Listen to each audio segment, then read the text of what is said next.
Okay, everybody, welcome back to the channel. How is everybody doing?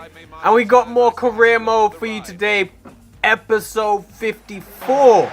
Yeah, episode 54, and we have a big game to kick it off. Arsenal is who we're playing off against, and I think we got we got Man United again. Man United again in the EFL Cup. Sorry. Second leg after we beat them 2-0, got 2 late goals in the last episode against them. So we're in a decent position. You can see, you remember at the end of the last episode, Saido Berahino did leave us. He went to Arsenal, just like Matija Nastasic. Got it right, I got the name right. Just like Matija Nastasic, as you can see, playing against us in this one. He joined them, last season for a huge fee. Berahino's joined. I mean, it's still a big fee. It's not as big as it could have been, not as big as I would have hoped. Like, if we sold him this time last season, we probably would have got a lot more money. But the fact that he's not playing as many games as he used to play, is not playing many games this season. He's not as happy as he was last season. So, I mean, that's kind of dropped the price that we could have got for him. But we're starting off against Arsenal really well. Chadley taking a shot from range, and Oblak does well. He just plants it from the sky like it's nothing. 12 minutes in, though, we get another chance. Chadley finds Rue. He finds Van der Meer, trying to move quickly. It eventually falls to Nolan Rue. It's blocked. It falls to Van der Meer, and Oblak, somehow the ball just pops up into his hand. So 15 minutes in, and we're really creating all the chances. It's only us. But like I said, we only have 2 games in this episode because we have a lot of. But look at this one. We're creating this passing move right here. Bezic into Van der Meer, back to Chadley. We're just racking up the passes as it is. Chadley goes back to Van der Meer. He's looking for a man. Van der Meer rarely gives the ball away. Finds Sturridge, gets it back from Sturridge into Van der Meer. He's going to turn around. He gives it into Bezic. He's going to find Chadley right here. Back to Bezic. We're just moving it around beautifully. Bezic into Van der Meer. He's going to put it into the hole right here. He's going to find Reece James. Nasser Chadley is overlapping. He plays it into Chadley. And that's a beautiful finish from Nasser Chadley in this game to put us 1-0 up against Arsenal, who are currently the league leaders by about 4 points. I think they're still 4 points ahead of us. But this goal, beautiful. Beautiful. The passing movement was absolutely...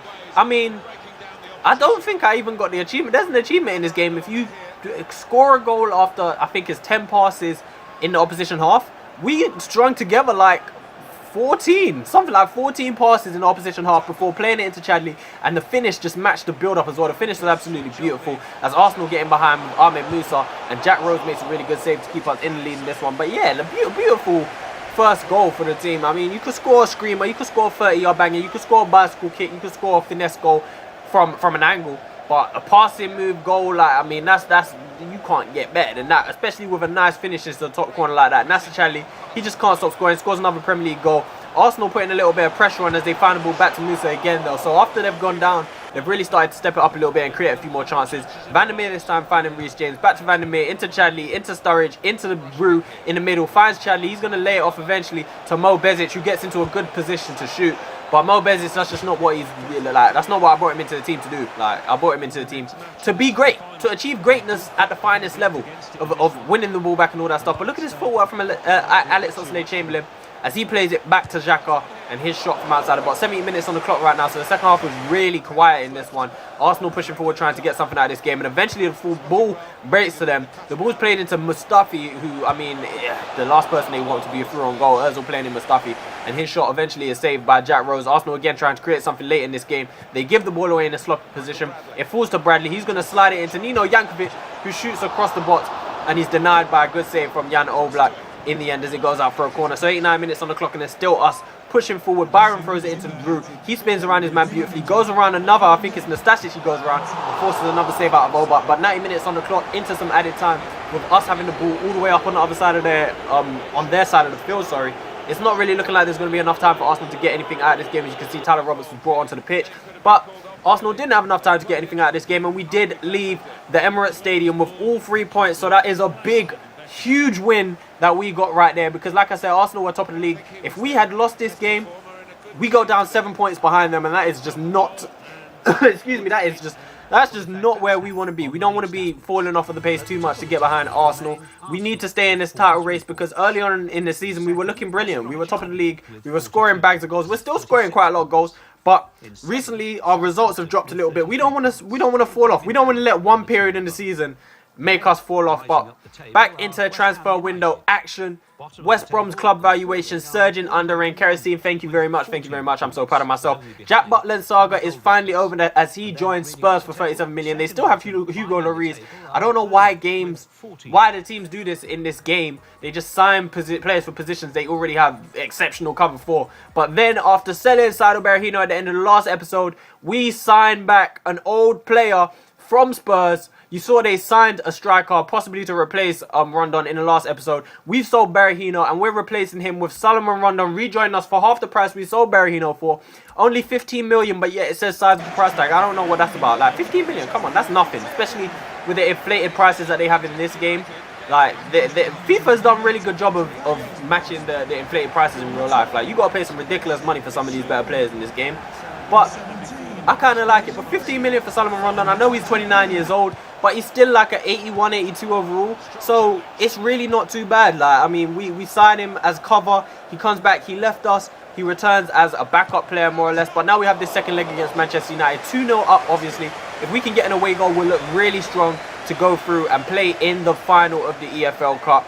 Rue getting us off to a really good start, being played in by Chadley, I believe it was.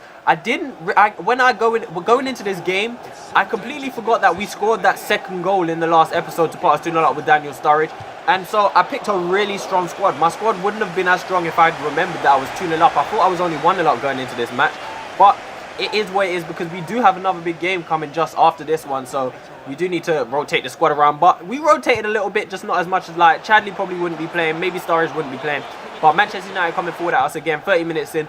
32 minutes on the clock, we get another chance as Nolan Roux slides it down the right hand side. He's eventually going to find Davide Santon, who pulls it back to young Gorkov, who gets into the side. One of the players we did rotate steps up big and puts the ball into the back of the net with a beautiful finish. Davide Santon pulls it back to him.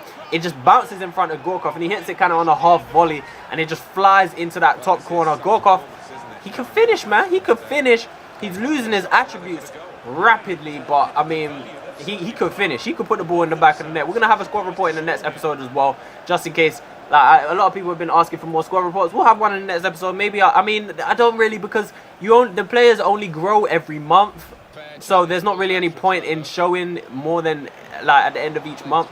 And sometimes it just doesn't happen. But I'll try and do it at least every month. But look at that beautiful goal from Nolan Roux to put us 2-0 up again and 4-0 up on aggregate. 50 minutes on the clock. We created another chance. Manchester United giving the ball away in a silly position again. We see that so much from the AI, just losing the ball in dangerous positions. This one was from a throw-in. Like, you could just, if you can guess where they're going to throw it and you get there early, then you got the ball, man. They're going to throw it straight to you. We done that as Reece James got in the way of their throw-one, as you can see right there. It came to Sturridge. He slid it into Nolan Roux, took one touch and just dinked it over the Russian Sergio Romero. And I love how you can score goals like that this year. You could never score a goal like that before, because if you try and chip it from close, the keeper just ain't going. He ain't going down. He's just going to catch it. But now you can actually score those little dinks, and Nolan Roux has put that into the back of the net and pretty much killed the game off. I mean, it was probably killed off at 3-0, but at 4-0 is just double killed off. Nolan Roux getting a little bit lucky to keep the ball here, and he eventually slides it into Daniel Sturridge, and it's 3 on the night and 5 on aggregate. 60 minutes into the game, Daniel Sturridge putting the game completely to bed, if there was any doubt about it. 5-0 on aggregate. We're beating Manchester United, and what a statement this is making. 5-0 on aggregate, knocking Manchester United out in the EFL Cup. If there was any doubt that we're becoming a top team, we're putting it to rest. We're putting that doubt to rest, because we really are becoming a top team. I mean, we're second in the league. There can't really be too much doubt. We've been getting better with each season in terms of positional finishing. But we get another chance down here. Zelem plays it into Sturridge. He's running down the outside of Chris Smalling, and he decides, I'm just going to take him out, because Daniel Sturridge, we ain't going down by 4. So I'm going to take him out. I'm going to concede this penalty, and I'm going to let Sergio Romero do his job and stop the ball from going. I mean, it was a silly decision. Like, Sturridge was going to the byline. Yeah, he would have pulled it back, but you got to have faith in your defenders and your goalkeeper. But, I mean, you can't really have faith in your defenders when you're already 4-0 down, and 3-0 down and 5-0 on aggregate. But yeah, Chris Smalling gives away a penalty. Solomon Rondon, who'd only just come off the bench really about 3-5 minutes earlier, steps up to take the penalty and get his first goal since returning to West Bromwich Albion, and that's a good sign. I really liked Rondon when we had him in our first stint in the first season. He was doing well, but I made a decision. I made a call. We got the offer for Rondon. It was about 43 million. We got the offer from Spurs, and I made a call. I basically chose between him and Berahino to let go to get that money because we needed some money. So I sold Rondon because he was the older striker. Berahino was a bit younger. And now we've got Rondon back. I'm happy to have him back. I don't know how you guys feel about it, but I'm happy to have him back. 85 minutes on the clock. Manchester United going for a little consolation goal. And it's Anthony Martial, obviously a player who we did sign on a pre-contract. What a signing. He's trying to show us what he could do, but we do eliminate Manchester United from the EFL Cup. 6-0. 6 of them fangs. We eliminate Manchester United. And, I mean, well, what can you say about that? Antoine Griezmann making his debut in this game. I don't know why the AI do that as well. They sign a player and then they just don't play them until it's time for them to play you. And then they make their debut against you. But we have signed Martial on a free contract. And Manchester United decide to replace him with Gabbiadini from Napoli. I mean, that's a decent signing to replace him. But you see top deals right there. We're involved in one of them with Berahino going to Arsenal for 34 million. Not bad right there, but we're into deadline day. And we make our final signing of the transfer window. And it's Serdan Tashi signing from Spartak Moscow. A 31-year-old defender. 9 million. And again, we getting this questions shit. 9 million is chump change. We signed him. His value is 8 million. We signed him for 9 million. I really don't think... Why are they acting like I'm overspending? Like, I don't understand. He's still a 80-plus defender. He's got good stats. He's 31, yeah, but I mean, he could do a job as a rotation, as like a defender who's going to come in when someone's tired. It's not a bad deal. As Bittencourt there signs for Bayern Munich. Bayern Munich making some interesting signings. I like them kind of signings, but they've signed Bittencourt and I can't even remember how to say it. Kershishev, I don't know. Signed both of them for these prices. So I mean, they're stacking up in a wing position. But after beating Arsenal, we moved to within 1 point of them. Again, we have the superior goal difference to them. They've conceded a few less goals, but we've scored 10 more goals than them, sorry. And we obviously still have Manchester United in and around it, Leicester in and around it, and then you got Liverpool and Crystal Palace within a point of them, really. Well, a point and 2 points of them. Manchester City still sitting in the relegation zone, 22 games played, 19 points. It's just not good enough from Manchester City. But I hope you enjoyed that episode. That's going to be it for today. Make sure you join us tomorrow. There will be another episode, of course. And also, let me say this actually. I'm going to start recording ahead for Christmas. I'll probably mention it again in the next episode because I'm not going to record and upload. Well, I'm not going to record too much during the Christmas period. So I'm probably going to record in advance to have videos to upload during that period. So if there's anything you want to see during maybe even the next transfer window I'll probably get to, let me know who you want to see join the club. And also, I did mention I'm going to start another career mode on the side. I was going to start it after the January transfer window, but I'm kind of excited to start it. So I'm probably going to start recording it in advance too.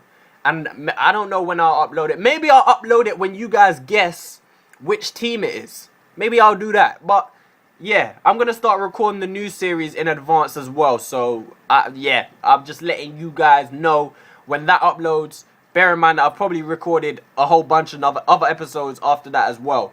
But if you do want to guess, I'll give you the hint again. I'm only going to give you one hint. It is a team who will be competing in Europe. So that's Europa League or Champions League. And it's also a team who have recently, this past season in real life, lost one of the key players in their team. So those are the hints. They're a European team who have lost a key player in their team. So when I see that what someone guesses in the comment section correctly, I won't even say nothing. I'll just start recording the next series. How about that one? Or maybe I'll upload it then. Yeah, but anyway, I've been talking too long. Peace.